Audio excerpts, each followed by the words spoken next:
23번입니다. 자, 다음 중 옳지 않은 것은 정답은 4번. 자, 1번입니다. 엄격 고의설은 현실적 위법성 인식이 있어야 고의가 성립한다는 견해죠.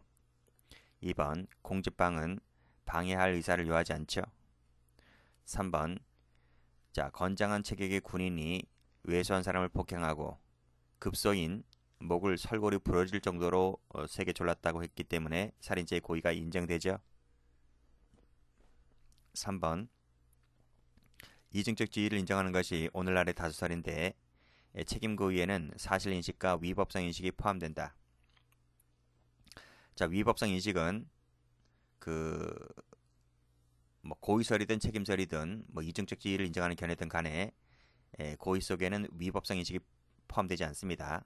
X. 그냥 하나의 독자적 책임 요소를 보고 있는 거죠. 자, 쭉 내려오면 여기 나오죠.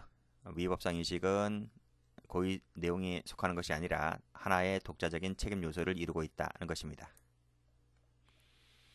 24번. 자, 고의 인식 대상이 되는 것을 모두 골라라.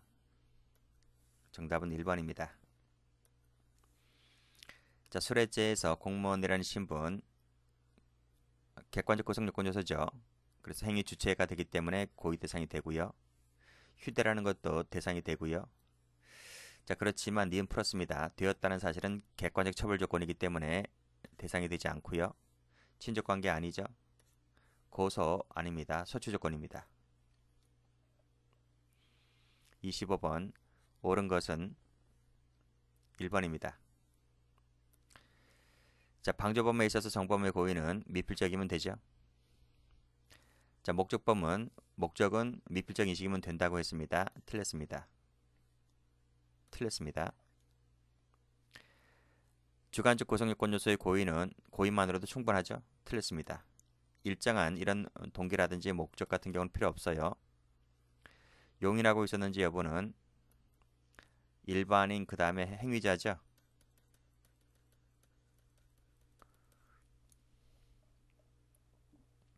(26번) 인정되지 않는 것은 정답 1번입니다. 1번은 앞에서 풀었습니다. 만 12살인데 이 아이가 14세라고 속였고 체급이 큰 편이었고 특별한 제지도 받지 아니하였다면 고의가 없다고 보는 것이 판례입니다.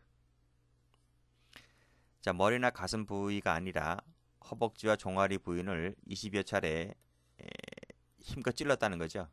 어딜 찌르든 간에 사람이 죽을 수 있잖아요. 그것도 한두 번도 아니고 20번씩이나 찔렀기 때문에 종아리든 허벅지든 간에 고의가 있다고 봐야 됩니다.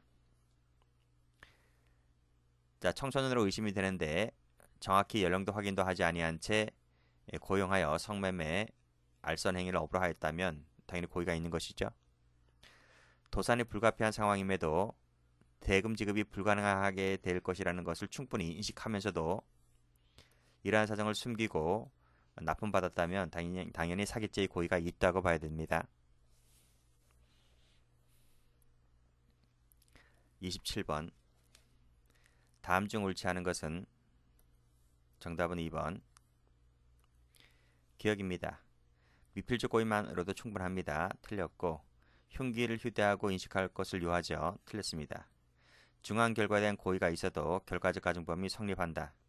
그쵸? 그게 부진정입니다. 동그라미. 일반 물건 방화죄는 구체적 위헌범입니다.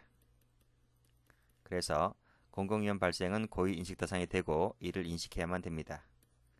동그라미. 29번. 인식 대상이 되지 않는 것은 정답은 2번입니다. 기망이라든지 공연성이라든지 그리고 수뢰죄에서 공무원 중재인이라는 신분 이런 거 다 인식해야 됩니다. 그렇지만 결과적 가중범위에 있어서 이 중한 결과 있죠. 중한 결과는 고의 대상이 되지를 않습니다. 29번. 옳지 않은 것은 정답 4번입니다. 1번. 번거로움을 회피하고자 신속히 처리한다는 명목하에 이렇게 기재한 것이라고 한다면 또 확신도 있어요. 변동이 없다는 확신도 있기 때문에 그때는 고의가 있다고 보기에는 어렵다. 맞습니다. 선박 안전을 위해서 닷줄을 실샤클로 늘어놓았다는 거죠. 성계죄의 고의는 있습니다. 다만 긴급 피난이 인정되었다는 거죠. 옳은 지문. 이들 3명을 상대로 휘두르다가 병에게 상해를 입혔다. 그러면 목적한 사람이 아닌 다른 사람이라 할지라도 상해죄 성립을 긍정하죠. 법정적 부합 설정 입장에서 발생 사실에 대한 고의 기술을 인정합니다. 우리 판례는 지금 판례한다 했어요. 자, 3번, 4번. 용인하고 있었는지 여부는 일반인이 아니고 여기가 행위자가 됩니다.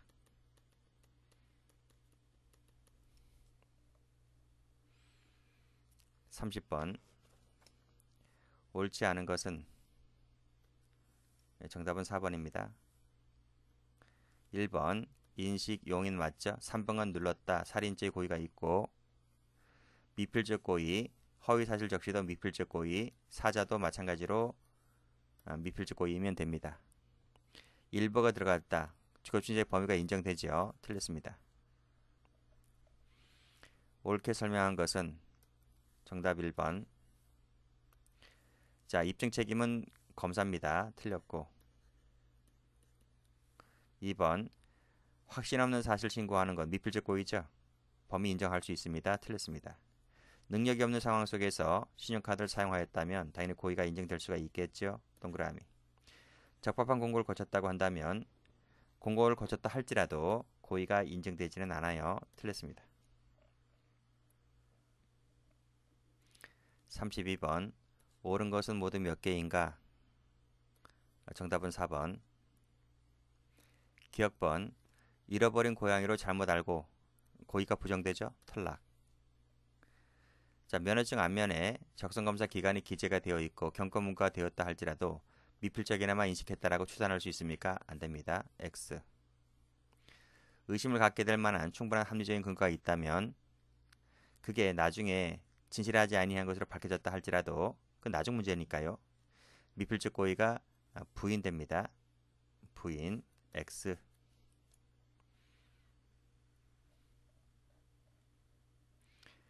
자, 33번입니다. 다음 중 옳은 것은 정답은 2번. 자, 객관적 구성요건 요소이고 신부는 고의 대상이 되죠? 틀렸습니다. 친족관계는 객관적 구성요건 요소가 아니기 때문에 인식할 필요가 없고요. 상습성은 고의 대상이 되지 않습니다. 법관의 판단할 문제이고 나머지는 전부 다 직계전석, 폭행합법은 다 인식 대상이 됩니다. 중한 결과라든지 추상적 위헌범이라든지 주관적 같은 경우는 고의 대상이 되지를 않습니다. 동그라미. 여기까지 합니다.